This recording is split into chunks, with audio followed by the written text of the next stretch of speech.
profile is my ACATs are 887. I have done my bachelor's in electronics and communication engineering. This year I have appeared for various MBA exams, including CAT, CMAT, ZAT, NMAT, and others.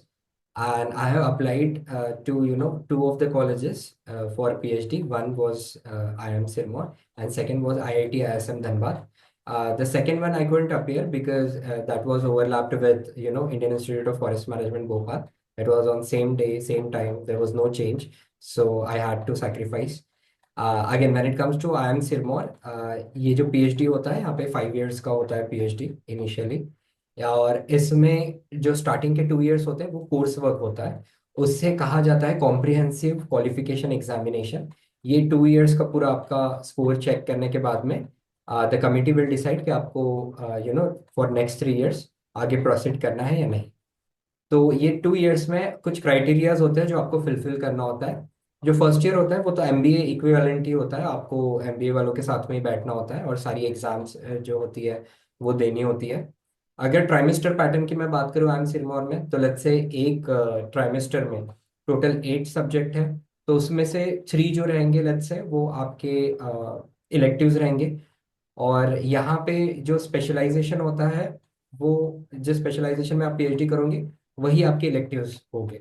तो उनमें आपको minimum 6 credits maintain रखना है और बाकी जो other subjects है उसमें मिनिमम 4। और जो सेकेंड ईयर होगा वो उसमें आप तो आपको अलग से अलग बैठा लेंगे क्योंकि आपके रिसर्च सब्जेक्ट हो गए 4 सब्जेक्ट हो जाएंगे, क्योंकि रिसर्च सब्जेक्ट जो होते हैं वो काफ़ी हेवी होते हैं। और इसका पैटर्न भी मतलब चेंज करता है, वेरी करता है। अब मुझे जो भी इंफॉर्मेशन मिली वो सीनियर से मिली। तो this is based on the past data what ever I am sharing currently. और ये होने के बाद में नेक्स्ट 3 years जो रहेंगे आपको आपका रिसर्च करना है। उसमें होता है कि जो ए एस्ट्रिक्ट रैंक जर्नल्स होती है या ए रैंक जर्नल्स होती है उसमें आपको पब्लिश करना होता है पेपर। और आपको डिफेंड करना होता है अपना थीसिस, जो 2 इंटरनेशनली जाएगा 2 नेशनली जाएगा। और वो लोग जो भी कमेंट्स पास करेंगे आपको डिफेंड करना होता है। और ये होने के बाद में अगर आपका प्रोजेक्ट थोड़ा बड़ा है या फिर कोई रीजन की वजह से आपको एक्सटेंड करना पड़ा, तो 5 years के बाद में 1 year या 2 year का जो एक्सटेंशन रहेगा वो आपको खुद से कवर करना है। जैसे आप 5 years के पीएचडी में I am Sirmaur is giving grant and other benefits. You don't have to spend much money compared to MBA, but again you have to spend your 5 years, next 5 years. So that is a huge thing। और जिन लोगों को जैसे मेरा तो था कि मुझे अभी पिवट करना है अपना,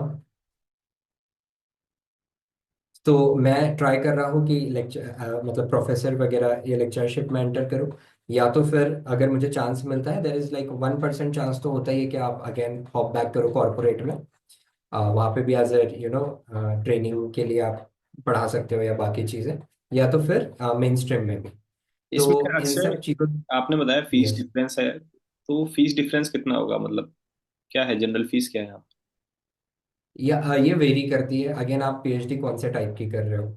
अगर आप फुल टाइम कर रहे हो या फिर आप एग्जीक्यूटिव कर रहे हो या फिर अदर टाइप की, तो So वो you वेरी have करेंगी। ये you have applied for a हाँ, full-time PhD or which one?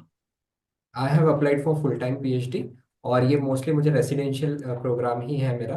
वहाँ पे अगेन जो भी आपको ग्रांट वगैरह मिलेंगे उसमें से आप अपना फूड और बाकी का एक्सपेंस अपना खुद से देख सकते हो। बट आपके इस प्रोग्राम की फीस कितनी है जिसके लिए आपने अप्लाई किया है? इसकी जैसे अपनी सीट एक्सेप्टेंस फीस होती है उतना ही अमाउंट होता है, ज़्यादा नहीं होता है। विच इज़ इधर इन लैक्स और इन थाउजेंड्स। इससे ज़्यादा नहीं होता है, लैक्स में भी I am saying in 1 or 2, not more than that. ठीक है। सो मैं बट एक चीज और। Again you don't have to spend like 25 lakhs and all for this thing. ठीक है, तो फुल टाइम पीएचडी में कितने कोर्सेज हैं इनके? First thing is this, and second की रजिस्ट्रेशन प्रोसेस से आप मुझे बताइए कब ये रजिस्ट्रेशन प्रोसेस स्टार्ट हुआ एंड वहां से क्या जैसे टाइम। CAT exam, sure. तो कैट एग्जाम जैसे हो जाता है, बाकी के भी एग्जाम्स हो जाती है, तो ये पीएचडी का अलग से होता है। इवन कैट फॉर्म में भी हमें मेंशन करते हैं कि पीएचडी वगैरह करनी है एग्जीक्यूटिव या कुछ और, तो उस पर भी क्लिक करो आपका इंटरेस्ट हो तो। आपको मेल आया ठीक, नहीं तो आप इनके इंडिविजुअली वेबसाइट पे जाके एक्सप्लोर कर सकते हो। वहां पे आपको पता चल जाएगा कब नोटिफिकेशन आ रहा है, टाइमलाइन आपको पता चल जाएगी कि कब आपको अप्लाई करना है। आई एम सिरमौर में जब मैंने अप्लाई किया था वहाँ पे जो फॉर्म था वो तो गूगल फॉर्म था, उनका कोई एक डेडिकेटेड वेबसाइट नहीं थी या डैशबोर्ड नहीं था, पोर्टल नहीं था। बट जो भी हमारा गूगल फॉर्म था उस पे हमें पूरा अपना 10 12 ई कैट्स और बाकी की वर्क एक्स से लेके सारी चीज़ें मेंशन करनी पड़ी। आप सिर्फ दो, मैक्सिमम दो स्पेशलाइजेशन के लिए ऑप्ट कर सकते हो। तो मैंने, लोग यूजुअली वन या फिर टू के लिए जाते हैं, मैंने दोनों के लिए अप्लाई करके रखा, decision science and operation and supply chain management. By the way मैंने दोनों कन्वर्ट कर लिए है। और कंग्रेट्स अक्षय। हाँ, और operation and supply chain management मैंने सिलेक्ट कर लिया। ठीक है। तो इसमें आपने बताया गूगल फॉर्म आपने भरा था, तो इसका मंथ हम्म, कुछ आइडिया है? आपने ये दिसंबर में था फिल करना था या जनवरी में फिल करना था? नहीं, ये फॉर्म कुछ वही मतलब फरवरी मार्च, मतलब लेट होता है ये थोड़ा पीएचडी का। आप एक्सपेक्ट करो फरवरी मार्च के टाइम पे ही हुआ था ये चीज़। वहाँ पे ठीक। टाइमलाइन मेंशन उनके पोर्टल वेबसाइट पे आपको दिख जाएगा वो। और इनका काफ़ी क्विक प्रोसेस रहा, अप्रैल में ही इंटरव्यूज हुए, अप्रैल में ही मतलब आपको मार्च एंडिंग अप्रैल में इनके स्टार्ट हो गए थे इंटरव्यू कॉल्स। और उसके बाद में रिजल्ट भी अप्रैल में आ चुका था, और आपको सीट एक्सेप्टेंस और बाकी की फीस भी अभी पे कर देनी थी। और उसके बाद में ज्वाइनिंग जो है वो जून जुलाई में आ जाएगी। तो हाँ, रही एग्जाम के बात। बाद इन्होंने डायरेक्ट इंटरव्यू के लिए कॉल्स थी, राइट? हाँ, इंटरव्यू के लिए होता है, लेकिन रजिस्ट्रेशन फॉर्म में पहले आपको, आप जो भी एरिया के बारे में बात कर रहे हो उसमें, जैसे अब यहाँ पे कैट, जैट, जी मैट और JRF, ये सारी एग्जाम्स वो स्कोर कंसिडर करते हैं। मैंने कैट के थ्रू अप्लाई किया था। सेकेंड थिंग इज, यहाँ पे क्राइटेरिया कुछ होता है, जैसे कि 4 इयर्स, जिन्होंने जैसे engineers are eligible to apply for this. 5 years integrated courses का होता है, वो लोग एलिजिबल थे। और जो एमटेक कर चुके थे ऑलरेडी, या फिर जिन्होंने पीएचडी ऑलरेडी कर रखी थी, उनको सेकंड करनी है, तो ये लोग एलिजिबल थे। इसमें मतलब सब लोगों को एलिजिबल नहीं किया, और अगर बाकी लोगों को एलिजिबल करना है तो एग्जाम्स के थ्रू आपको आना होगा। तो दैट वाज द केस।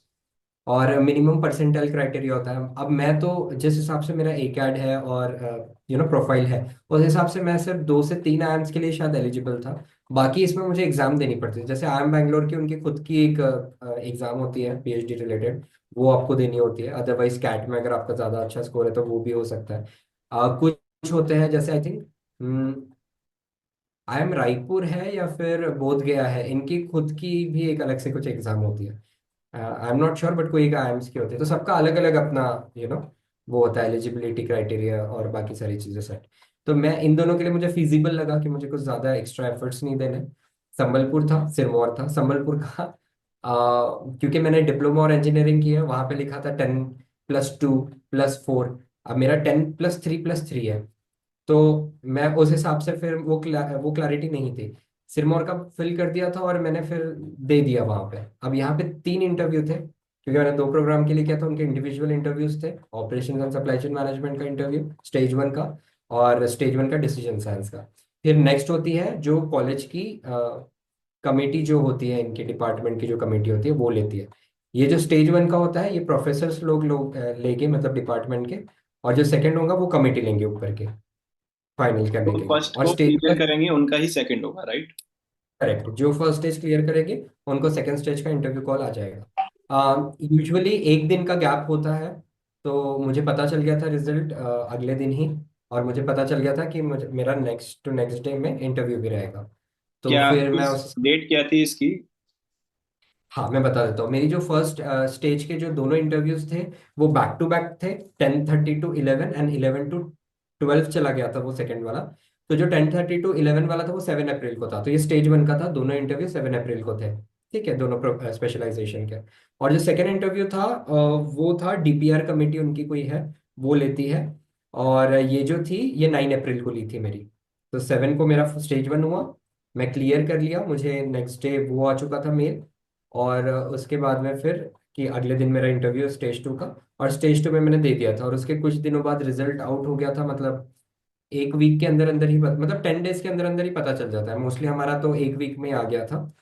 और ये प्रोसेस जो था कंप्लीटली ऑनलाइन था, इसमें कुछ ऑफलाइन भी था? नहीं नहीं, कम्प्लीटली ऑनलाइन।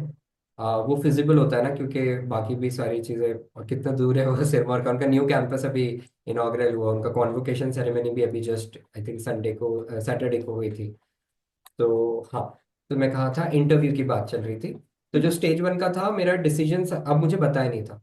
मुझे एक तो यहाँ पे पहले जो है गूगल मीट हुई थी स्टेज 1 में, स्टेज 2 में जूम मीटिंग हुई थी। तो जो गूगल मीट हुई थी स्टेज 1 में, दोनों के लिए उनका timing 10:30 to 11 AM and 11 to 12 PM। तो पहला डिसीजन साइंस का था या फिर operation and supply chain management का, मुझे आइडिया नहीं था, ना ही उन्होंने एक्सप्लिसिटली मेंशन किया था। सो उन जैसे ही मैंने 10:30 वाला ज्वाइन किया जूम में, दोनों की अलग अलग लिंक थी, तो 10:30 वाला ज्वाइन किया। उन्होंने सीधा मुझे बोल दिया, आप अक्षय इंट्रोड्यूस योरसेल्फ। तो मैंने बोला मतलब मैंने उन्हें इंटरप्ट किया, मैंने कहा कि बिफोर दैट मुझे क्या आप बता दोगे कि ये operation and supply chain management का है, डिसीजन साइंस का है। तो उन्होंने कहा कि this is regarding decision science, and they were in surprise, okay you have applied for operation and supply chain management as well. मैंने कहा हाँ, मतलब देयर वो प्रोविजन टू अप्लाई, और मेरा जो वर्क एक्स है, तो मैं एज अ डिसीजन साइंटिस्ट भी था, और मेरा जो वर्किंग था वो रिटेल इंडस्ट्री रिलेटेड था, तो it was align to operations and supply chain management. और मैं क्योंकि इंजीनियर हूँ तो ये बाय डिफॉल्ट ऑप्शन होता है हम लोगों के पास में। तो बस मैंने ऐसे करके उन्हें बता दिया। तो दे स्पिल्ड द बीन्स, उन्होंने खुद से इंफॉर्मेशन रिवील करना स्टार्ट कर दिया। अच्छा, तो अब आपका operation and supply chain management है, तो आप तो वही लोग हैं, उनके पास में डेडिकेटेड लैब्स है और सारी चीजें ऑलरेडी एस्टेब्लिश्ड है, ये सारी चीजें। तो मुझे उस टाइम पे समझ नहीं आ रहा था बोल क्या रहा है, क्योंकि मुझे कोई आइडिया नहीं था। मुझे बस इतना पता था डिसीजन साइंस का देना है एंड ओएससीएम का देना है, ऑपरेशन एंड सप्लाई चेन का। जैसे डिसीजन साइंस का दिया, इंट्रोड्यूस मैंने कराया अपना। बीच बीच में से थोड़ा सा वॉइस आ रही थी किसी का, होंगे वो अदर इश्यूज टेक्निकल थोड़ा सा, बट फिर भी मैंने मतलब बीच बीच में से इंटरप्ट हो रहा था, बट मैं कंटिन्यू करे जा रहा था। काफी हेल्पफुल थे, दो थे पैनलिस्ट यहाँ पे, मेल और female. So they asked me about my work ex. और फिर उन्होंने कहा कि जैसे रजिस्ट्रेशन के दौरान हम लोगों को गूगल फॉर्म में उन्होंने बोला था कि आप अगर जो भी स्पेशलाइजेशन के लिए अप्लाई कर रहे हो, please make sure to mention एक ऐसे जैसा हमें लिखना था। और बेसिकली वो रिसर्च प्रपोजल था, जिसमें आपको या तो रिसर्च जर्नी बतानी थी और साथ में आपका रिसर्च प्रपोजल भी बताना था। तो यहाँ पे मैंने जो भी मेरे रिसर्च प्रपोजल थे, लेट्स से मेरा था AI integration in operations and supply chain management and AI integration and its impact in decision science. तो उसी से रिलेटेड उन्होंने कहा था प्रेजेंट करना।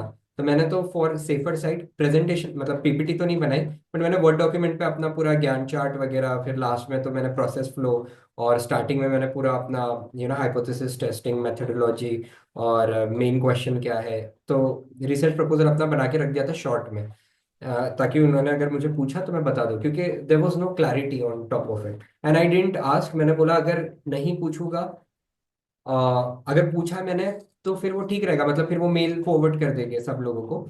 और अगर अपने तरफ से मतलब बेस्ट देना था, तो मैंने फॉर सेफर साइड मैंने प्रिपेयर करके रख दिया था। फिर वही उन्होंने मुझे डिसीजन साइंस में पूछना स्टार्ट किया क्वेश्चन। यहाँ पे उन्होंने हम्म, हाँ, उन्होंने मुझे स्टैटिस्टिक्स से स्टार्ट किया, सीधा स्टैटिस्टिक्स पे जम किया। उन्होंने बोले हाइपोथेसिस टेस्टिंग पता है क्या? मैंने कहा हाँ, हाइपोथेसिस टेस्टिंग पता है। तो उन्होंने कहा कि हाइपोथेसिस टेस्टिंग में उन्होंने मुझे नल हाइपोथेसिस ऑल्टरनेट हाइपोथेसिस पूछ ली। तो मैंने फिर उन्हें बता दी नल हाइपोथेसिस क्या होती है, जो बाय डिफॉल्ट हमारा अजम्पशन होता है, and alternate hypothesis is something which we want to prove. फिर उन्होंने कहा ठीक है, और क्या तुम्हें पता है? तो मैं बस बताते गया स्टैटिस्टिक्स रिलेटेड टर्म्स। फिर मैंने कहा हाइपोथेसिस टेस्टिंग में there is T test, Z test. तो फिर उन्होंने कहा what is the difference between T test and Z test? एकदम क्विकली उन्होंने मुझे पकड़ लिया। तो मैंने कहा ठीक है, उनको पता है सैंपल साइज वगैरह। सेकंड पॉइंटर जो डिफरेंशिएशन था, पॉपुलेशन वेरिएंस। थर्ड मैंने डिस्ट्रीब्यूशन रिलेटेड मुझे आ रहा था, बट मुझे बोलते नहीं आ रहा था। जैसे कि अब मैं ऐसे कर रहा था, मतलब बेल कर्व बनाने की कोशिश कर रहा था ना, bell curve represent normal distribution. अब वो नॉर्मल डिस्ट्रीब्यूशन मेरे जुबान पे आ नहीं रहा था कि मैं कैसे बोलूं। तो उन्होंने मुझे सामने से हेल्प कर दी, हाँ you are talking about normal distribution. बोला हाँ sir, bell curve normal distribution. तो बोले हाँ, तो ये किस में होती है? मैंने बोला सर, टी डिस्ट्रीब्यूशन में नॉर्मली कर्व टी डिस्ट्रीब्यूटेड होती है, और जो अपना जी रहता है टेस्ट, उसमें नॉर्मली डिस्ट्रीब्यूटेड होती है। तो फिर ये चीज मैंने बताया, वो मतलब बीच बीच में से they were smiling as well, but at the same time मैं अपना आंसर दे रहा था तो सेटिस्फाई भी लग रहे थे। फिर उसके बाद में उन्होंने मुझे हम्म, हाँ, तो जो डॉक्यूमेंट रिलेटेड उन्होंने मुझे पूछा पूछा कि आपका टॉपिक क्या है। तो मैंने बोला मैम, इसके लिए ना मैंने मेरा डॉक्यूमेंट प्रिपेयर किया है, तो just in case if you want I would like to present in front of you. तो मैंने, क्योंकि मुझे टॉपिक याद नहीं आ रहा था ऑन टाइम, मैंने क्या क्या रखा था, दोनों का था, थोड़ा कंफ्यूज हो गया था। तो मैंने फिर उसको थोड़ा अच्छे से प्रेजेंट करने के लिए उन्होंने बोला डॉक्यूमेंट शेयर कर देता। मैं प्रेजेंट करना स्टार्ट किया और मैंने उन्हें थरोली बता दिया। तो दे वर लाइक हाँ कि आप रेडी हो करके आप मतलब सोच के आए हो कि आपको पीएचडी करना है, तो उनके वो क्वेश्चंस भी ऑटोमेटिकली आंसर हो गए। और साथ में उन्होंने मेरा देख भी लिया, उन्होंने थोड़ी सी टेक्निकल चीजें पूछी कि like how you gonna do that, और वो पूछ रहे थे कि आपका माइक्रो स्पेशलाइजेशन क्या रहेगा, मतलब आपका डोमेन। ठीक है, if decision science you are talking about, decision science में भी there are so many thing, तो उसमें से आप क्या चूज करोगे। तो मैंने कहा जो भी करूंगा वो रीसेंट डेवलपमेंट जो रहेगा टेक्नोलॉजीज में, बीट एआई इंटीग्रेशन या जनरेटिव एआई का यूज करके एमएसएमईज या एसएमईज जो होते हैं, स्मॉल मीडियम एंटरप्राइजेस, उस लेवल पे उनको कैसे हेल्प करना। तो वो सारी चीजें मैंने उनको थोड़ा डिटेल में दिया। और ये होने के बाद में मैंने उन्हें बता दिया था कि नेक्स्ट हाफ आवर के बाद में मेरा तुरंत ओएसएम का है। तो दे वर लाइक कि okay okay, you can go ahead. और दे वर क्वाइट सेटिस्फाइड। इसके अलावा मुझे कोई अदर क्वेश्चंस उन्होंने पूछे नहीं।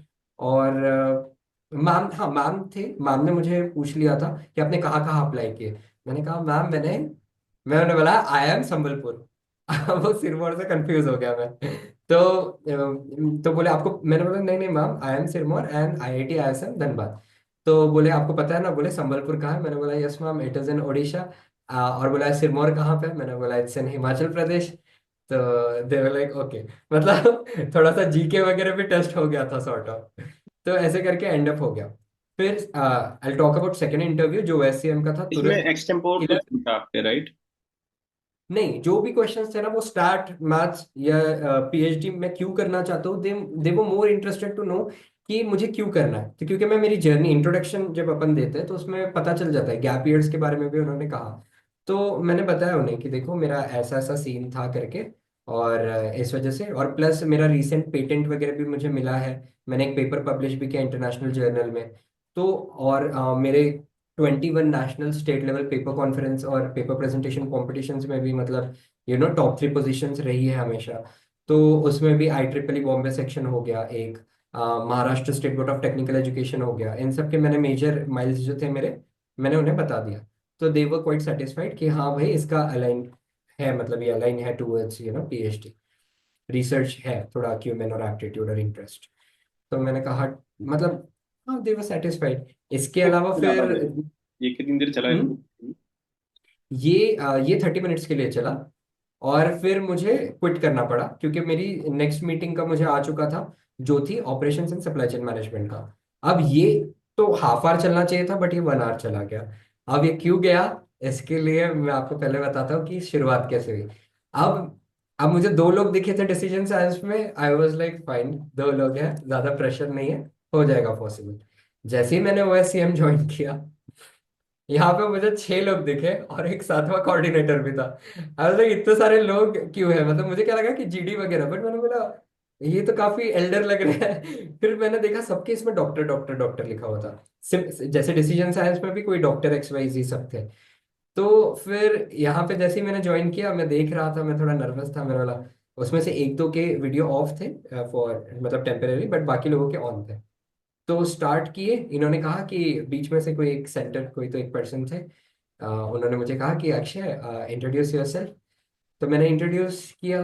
तो उन्होंने मतलब अच्छा बोले उस चीज़ को, मैंने बोला ठीक है, इंट्रोडक्शन को भी अच्छा बोल दिया इन्होंने। फिर उसके बाद में ये बोले कि अक्षय अब आपसे सब लोग क्वेश्चन पूछेंगे। तो मैं थोड़ा सा नर्वस था, मैंने कहा सारे लोग क्वेश्चन पूछेंगे। फिर एक एक करके सब लोग ने क्वेश्चन पूछना शुरू किया। तो मेरी क्वेश्चंस के जो डोमेन है वो बहुत इधर उधर गए। Operation and supply chain related अगर मैं बात करूं तो मैं बताना चाहूंगा कि हाँ, जैसे वहां पे मैंने बता दिया था डिसीजन साइंस में एक मेल और एक फीमेल पैनलिस्ट थी। यहाँ पे एक फीमेल और 6 मेल पैनलिस्ट थे, जिसमें से एक कोऑर्डिनेटर थे, बाकी के प्रोफेसर थे। इन्होंने स्टार्ट किया मुझे लीन वर्सेस सिक्स सिग्मा का डिफरेंस पूछने के लिए। डीमैक वर्सेस कुछ तो एक था वो पूछे थे टर्म। तो डिफाइन, मेजर, एनालाइज, वो सब करने के लिए पूछ रहे थे। तो मैं जितना हो सका था मैंने बताने की कोशिश की।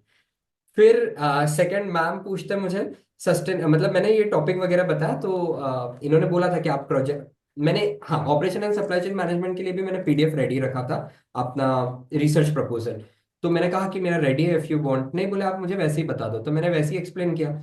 उसमें मैंने कहीं ना कहीं एम्फेसाइज किया था सस्टेनेबिलिटी पे, एआई इंटीग्रेशन पे, और मतलब सोसाइटी को हेल्पफुल रहे, ये तीनों चीजों पे। ट्रिपल P, प्लानेट, प्रॉफिट और ये रहता है ना अपना पीपल प्लानेट प्रॉफिट। तो ये तीन चीजों से रिलेटेड भी मैंने उनको बताने की कोशिश की।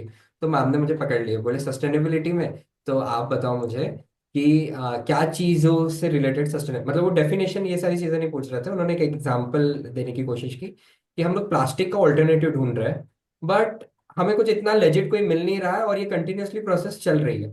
ठीक है, कुछ ना कुछ नया आता है, वो चीज फिर अफेक्ट करती है एनवायरमेंट को। तो फिर क्या? तो मैंने कहा मैम क्वेश्चन तो मतलब मन में भी हो रहा था, क्वेश्चन तो बहुत सही है। अब इसको अगर आंसर में करो तो मैंने उन्हें बताया कि वी आर ट्राइंग, मतलब इम्प्रोवाइजेशन जो है वो कंटिन्यूस इंप्रूवमेंट थ्रू आउट चल रहा है हम लोगों का। कुछ ना कुछ, जैसे बैम्बू वाला अभी आपने सिक्किम वाला देखा होगा, उनकी या तो मड बॉटल्स या तो फिर बैम्बू बॉटल्स, ये सारी चीजें चलती रहती है। तो मैंने वो एग्जांपल दिया। नेक्स्ट मैंने दिया कि डीमार्ट का एग्जांपल दिया कि वहां पे जो बैग्स थी वो अभी क्लोथ की आने लगी है इंस्टेड ऑफ ये। तो मैंने वो एक एग्जांपल दिया। फिर मैंने उन्हें बताया कि मैम ये जो रहता है ये 4R पे डिपेंडेंट है, not 3R। Reduce, refuse, recycle, triple R क्या रहता था, एक minute, reuse, reduce, refuse, recycle. तो ये चार मैंने बता दिए। और तो मैंने बोला तीन थे पहले, अभी फोर और इंक्लूड हो गया। तो एक सर कमेंट करते हैं नहीं देयर आर 6 आवर्स। मैंने बोला सर बाकी 2 आवर तो अभी नहीं पता। फिर मतलब अब बताने जाएंगे तो वैसे तो फिर 10 12 कितने सारे खींच सकते हैं हम लोग। बट मैंने बोला जो अप्लीकेबल है हर जगह, जो टेक्स्ट बुक्स वगैरह में भी हम एनसीईआरटीज में भी देखते हैं, तो ये सारी चीजें थी, तो मैंने बता दिया उन्हें। फिर मैम पर से हम लोगों का नेक्स्ट टॉपिक गया था हाइपोथेसिस टेस्टिंग। वहां पे उन्होंने मुझे नल हाइपोथेसिस, ऑल्टरनेट हाइपोथेसिस, उसके बाद में मेजर ऑफ सेंट्रल टेंडेंसी क्या रहती, तो मैंने कहा मीन मीडियन मोड, ये क्यों यूज करते और कब यूज करते, ये सारी चीजें उन्होंने पूछी मुझे, प्रैक्टिकल एप्लीकेशंस पूछे। उसके बाद में डिस्पर्शन, मेजर ऑफ शेप।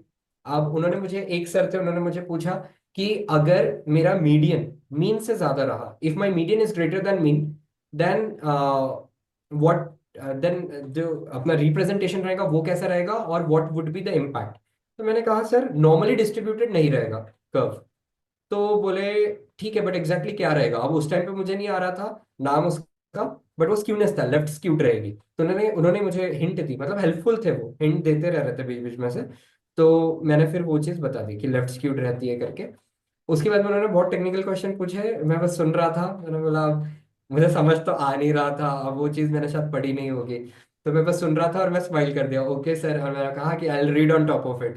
तो बस हम लोग एकदम मतलब हंस दिए। और उसके बाद उन्हें समझ में आ गया कि ठीक है अभी शिफ्ट करना है। देन फिर नेक्स्ट सर के पास में गया। They asked me like you said you have a gap year, तो आपने क्या किया बोले गैप ईयर में। तो सारी चीज़ें तो मैंने उन्हें बताया कि ऐसा ऐसा किया। एंड आई मेंशन कि मैंने इसरो का 5 5 डेज का वर्कशॉप भी अटेंड किया था, जो कि application of machine learning in urban studies था। तो यूजिंग जियो स्पेशियल डेटा, बाकी की सारी चीज़ें यूज़ करके ये कर रहे थे, जो फ्री डेटा अवेलेबल होता है नासा इसरो का, या फिर गूगल मैप्स का जो या गूगल रिलेटेड जो मैप्स इसका होता है। तो ये सारी चीज़ों का मैंने उन्हें बताने की कोशिश की। और मैंने बताया कि मेरे दिमाग में बहुत सारे टॉपिक्स हैं, उनका इम्प्लीमेंटेशन भी, मतलब हम लोग देख सकते हैं कि किस चीज़ में मुझे पीएचडी करनी है, बट करंटली एक कोई लेजिट नहीं है मेरे पास में, जैसे आप पूछ रहे हो। हाँ मुझे इतना पता है, I want to use AI और ये सारी चीज़ें to do my studies in operations and supply chain management as well. तो बोले कि कैसे करोगे। मैंने बोला सर अभी तो दो चीज़ें आ रही है। मैंने उन्हें बोल दिया अब हिमाचल प्रदेश है एप्पल के लिए फेमस है, तो वहाँ पे सप्लाई चेन एंड मैनेजमेंट जो भी रेजिलियंट रहता। तो एक सर बोलते हैं अरे हम सिर्फ एप्पल के लिए फेमस नहीं है करके, बाकी भी चीज़ें। मैंने बोला हाँ सर, वो होगा, I just wanted to give an example.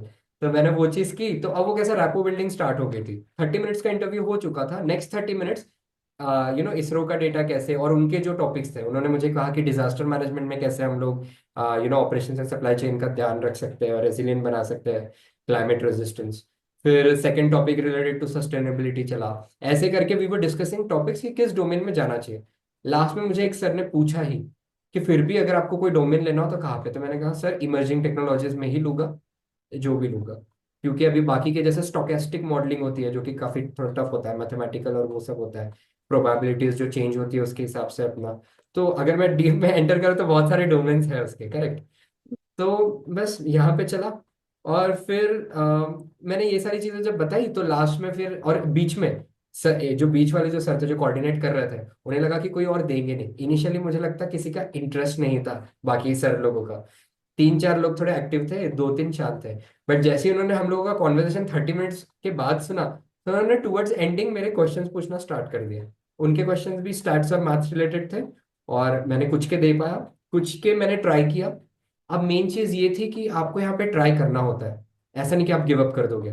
आप बताओ आपको आता है, अगर नहीं आ रहा तो आप बोल दो कि you will read on top of that particular thing.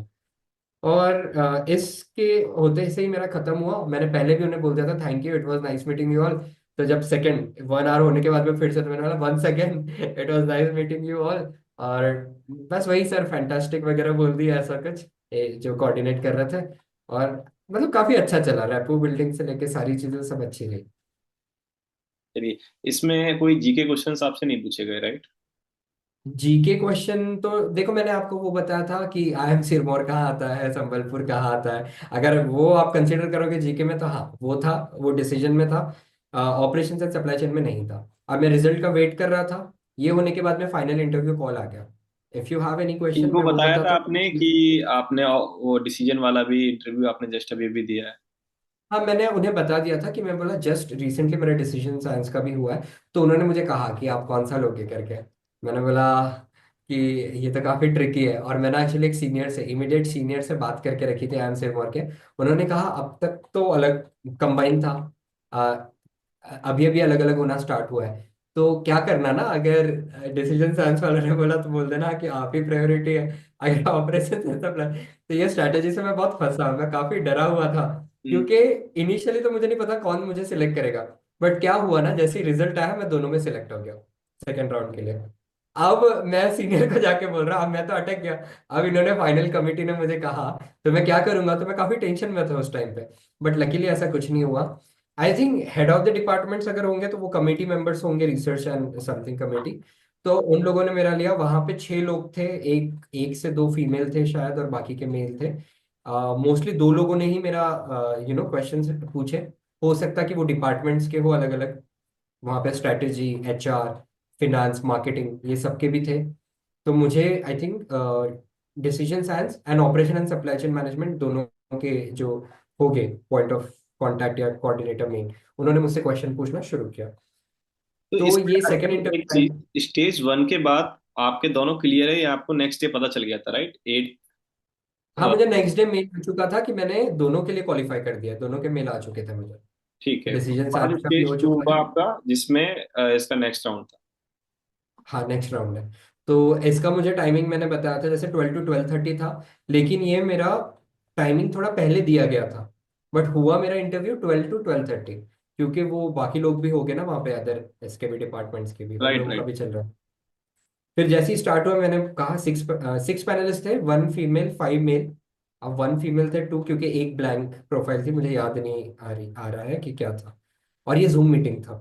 इसके बाद में यहाँ पे मुझे, हाँ मैंने अगेन सीनियर से कनेक्ट किया, मैंने कहा कि हो चुका है first round clear, second round में कैसा होता है। तो जितने भी मैंने फर्स्ट बैच उनकी इस साल निकलेंगी PhD की, 5 years हो चुके हैं आने को IIM सिरमौर में। तो उन्होंने मुझे कहा कि नॉन टेक्निकल होता है, और जो इमीडिएट सीनियर थे उन्होंने भी मुझे कहा नॉन टेक्निकल होता है। तो मैं कुछ प्रिपेयर किया नहीं, नॉन टेक्निकल था, आई वाज लाइक चलो दे देंगे, बट स्टिल मुझे टेंशन आ रहा था कि कहाँ पे हुआ है नहीं हुआ। मैं बैठा, और जो चीज़ मैं सोचता हूँ कि ना होनी चाहिए वही चीज़ हो गई। उन्होंने पूरे टेक्निकल क्वेश्चन पूछ लिए। वहां पे उन्होंने स्टार्ट किया कंफ्यूजन मैट्रिक्स से। अब मैंने बोला, और मैंने उसको कोरिलेशन मैट्रिक्स बोल दिया। उसमें उन्होंने बोला कि टाइप 1 टाइप 2 एरर क्या होता है। मैंने बोला कि type 1 error is the one, उन्हें बताया कि where probability of rejecting the null hypothesis when it is true. अब ये मैंने बता दिया, उन्होंने फिर से मुझे क्रॉस वेरीफाई करने के लिए मुझे पूछा आर यू श्योर। मैंने बोला हाँ true false. I was in that state, मैंने बोला हाँ मोस्टली इट इज ट्रू। फिर उन्होंने फिर मुझे बोला कि टाइप 1 एरर, मैंने बोला अल्फा रहता है, तो बोले बीटा क्या होता है। मैंने बोला सर टाइप 2 एरर होता है, तो बोले टाइप 2 एरर क्या। तो इसमें मैंने कुछ तो आर्टिकुलेशन में थोड़ा बहुत ये किया, प्रॉब्लमेटिक हुआ। इन्होंने मुझे कॉन्फिडेंस लेवल और हाँ कंफ्यूजन मैट्रिक्स में वो नहीं होता है अपना टाइप 2 एरर में ही ट्रू पॉजिटिव वगैरह है, तो उससे रिलेटेड उन्होंने कंफर्मेशन लिया। अब वो एक तो मैंने उसको कोरिलेशन मैट्रिक्स बोल दिया, सबसे बड़ी गलती कंफ्यूजन मैट्रिक्स की जगह। और सेकंड मैंने जो गड़बड़ कर दी थी कि अपना ट्रू फॉल्स पॉजिटिव निगेटिव, अब उसमें अल्फा इधर रहता है फर्स्ट, मतलब सेकंड क्वाड्रेंट में, अगर अपन कार्टेशियन पूरा फॉलो करें तो मैंने उसको फर्स्ट क्वाड्रेंट में डाल दिया, ऐसा डायगोनली लिया, ना कि ऐसा। तो उसमें मेरा ट्रू और फॉल्स का वो थोड़ा गड़बड़ हो गया। पेन एंड तो पेपर यूज कर रहे थे इसमें आप, या ये भी ऐसे? नहीं ना, नहीं नहीं नहीं, वो करने ही नहीं दे रहे थे ना। मतलब दे रहे नहीं थे, एज इन उन्होंने बोला नहीं। और उस टाइम पे ना क्या हो गया कि मेरा थ्रोट थोड़ा सा ये हो गया था, और मेरी आवाज नहीं निकल रही थी, मुझे पानी पीना था, तो मुझे वो भी बोलते नहीं आ रहा था। मैंने बोला can I take a sip of water, करने के लिए मैंने ऐसे ग्लास ऐसे लेके, उन्होंने बोले नहीं नहीं करके, वी डोंट हैव टाइम, मैंने साइड में रखा, मैंने बोला चलो ये मुझे पीने के लिए हाँ बोलेंगे तब मैं पीता हूँ करके। इन्होंने बोले नहीं नहीं we don't have much time, बोले बाकी लोगों का भी मुझे इंटरव्यू लेना है, बोले सीधा इन्होंने बोला क्वेश्चन दे दिया मुझे, नेक्स्ट प्रोजेक्ट में क्या यूज किए। तो मैंने कहा सर हम लोगों ने अनसुपरवाइज मशीन लर्निंग यूज की थी वहां पे, क्लस्टरिंग यूज किया, उसमें यूक्लिडियन डिस्टेंस ये सब, लेकिन ये डायरेक्ट नहीं बोल पाया, ये पानी के वक्त हुआ। मैं सोचने के लिए थोड़ा टाइम ले रहा था, और मुझे प्यास भी लगी थी, आवाज भी नहीं निकल रही थी। तो लेकिन लास्ट में जब दूसरे क्वेश्चन का आंसर दे दिया, मैंने उन्हें बता दिया कि सर उसमें हम लोगों ने ऐसा ऐसा यूज किया था, ऐसा करके मैंने क्लियरली बताया। और फिर दे वर लाइक ओके, और बोले do you have any question for us. तो मैं तो थोड़ा नर्वस हो गया था, मुझे लगा कि शायद मैंने बहुत गंदा किया। एक तो एचआर इन्होंने लिए नहीं, ये नहीं पूछे कि आप ज्वाइन करोगे तो ऐसा वैसा हाँ स्पेशलाइजेशन उन्होंने पूछा कि आप बोले कौन सा ये करोगे। मैंने बोला सर आप मतलब अभी अगर मैं दूँ तो किस चीज़ से रिलेटेड आपको प्रपोजल बताऊँ, ऑपरेशन या डिसीजन साइंस। बोला आपने दोनों में अप्लाई किया, मैंने बोला हाँ। तो बोले आप ऑपरेशन का पहले बताओ। तो मैंने बोला ठीक है, ऑपरेशन का मैंने बताया उन्हें, रिसर्च प्रपोजल कि अभी ऐसा है। पर बोले कौन सा डोमेन लोगे, मैंने बोला सर डोमेन तो अभी पता नहीं, I still have like 2 years to figure it out. तो मैंने उन्हें वैसा बोल के हाँ और चीज़ मैंने बोला कि इमर्जिंग टेक्नोलॉजीज रिलेटेड ही होगा जो भी होगा। सो बस ऐसा करके फिर मैंने मतलब खत्म हुआ। दे वर लाइक कि you can leave the meeting, और कितनी देर चलाई? That's how it ended. कितनी देर चला ये क्या वाला? था, ये वाला जो चला ये हाफ आवर चला, ठीक। लेकिन ये बहुत ग्रिलिंग था, ये बहुत ग्रिलिंग था। मुझे बाद में पता चला, मेरे सीनियर ने कहा कि वहां पे वो शायद ये चेक कर रहे थे कि आप डिफेंड कैसे कर पाते हो, क्योंकि यही कमिटी होती है जो आपके इंटरमीडिएट कितना आपका चल रहा है प्रोग्रेस, वो देखने के लिए मीटिंग्स लेंगी। तो मैंने कहा हाँ, अच्छा डिफेंड तो मैंने बहुत गंदे तरीके से किया, और टेक्निकल नॉन टेक्निकल की जगह पे सारे टेक्निकल क्वेश्चन उसमें भी गलती कर दी। तो मुझे तो मतलब श्योरिटी नहीं थी। बट कहीं ना कहीं सिर्फ सेकंड स्टेज नहीं इंपॉर्टेंट होता है, फर्स्ट स्टेज भी। फर्स्ट स्टेज में अगर मेरा अच्छा हुआ होगा, सेकंड स्टेज में भी अगर डिसेंट रहा, तो फिर ओवरऑल वे में मैं मतलब सिलेक्ट हुआ, और कन्वर्ट कर लिया फिर दोनों भी। उसमें मुझे कुछ 2-3 दिन का समय दिया था कि आप फाइनलाइज करके बताओ ऑपरेशंस में लोगे या डिसीजन। आई वॉज लाइक अब ये मेरा काम इजी कर देंगे, ये मुझे मेरी स्ट्रेंथ और वीकनेस को देख के शायद मुझे बता देंगे। बट दे वो वेरी क्लेवर, क्योंकि उन्होंने क्या किया, उन्होंने मेरे पे डाल दिया आप ही सिलेक्ट करो, आपको पीएचडी करनी है, 5 साल आपको बिताना है, यू डिसाइड कि आपको अभी डिसीजन। आपने सीट बुक कर ली है इसकी, या आपने ड्रॉप कर दिया? कर दिया है। नहीं नहीं, ये चीज I was obviously waiting for IIM का टैग, या फिर करना भी है रिसर्च। वो समथिंग जो किया काफी क्या मतलब फाइनली? सिंस इंसेप्शन था। एंड मैंने उन्हें वो चीज भी बोली थी इंट्रोडक्शन में, why you want to do the PhD. तो मैंने उन्हें जेन्युइन रीजन बताया कि जो मेरी लिव्ड रियलिटी है कि initially I wanted to become a doctor of humans, but if not then a doctor of philosophy would do. तो थोड़ा सा मैंने सार्कास्टिक वे में उन्हें बताने की कोशिश की, एंड दे स्माइल्ड मतलब, और उन्हें लगा भी कि हाँ ठीक है ना, वो हो सकता है ये। मैंने कन्विंस तो किया कि why I want to do, plus मेरा इंटरेस्ट, मैंने डेटा बैकअप सारी चीजें बताई, जस्टिफाई करने की कोशिश की। इसमें आपने चूज क्या किया फिर फाइनली दोनों में से? Operations and supply chain management, क्योंकि आई अब बहुत से रीजंस थे। एक, मैंने पहले ऑलरेडी प्रोफेसर्स वगैरह तो सारे अच्छे थे, सारे डॉक्टर्स थे, सब अपने अपने आईआईटी आईआईएमसी ऑक्सफोर्ड इधर उधर के टैक्स के थे। बट रीजन ये था ना कि operation and supply chain management थोड़ा एस्टेब्लिश्ड है, उनके टाइप्स भी होते हैं, गवर्नमेंट प्रोजेक्ट्स भी होते हैं आईआईएम के, बाकी इधर उधर स्टेट गवर्नमेंट के साथ में। तो मुझे ऐसा लगा एक्सपोजर थोड़ा अच्छा मिलेगा, प्लस मेरा स्टैट्स मैथ्स अच्छा है बट उतना भी अमेजिंग नहीं है। तो क्योंकि मैंने ट्वेल्थ नहीं किया ना डिप्लोमा की, और हम लोग को इतना टफ नहीं होता है वहां पे, even though I scored 199 maths और साइंस में स्टेट बोर्ड टॉपर होके भी। बट वो कंपेयर टू ट्वेल्थ का मैथ्स, वो काफी जमीन आसमान का फर्क होता है ना, पीसीएम नहीं किया होता है।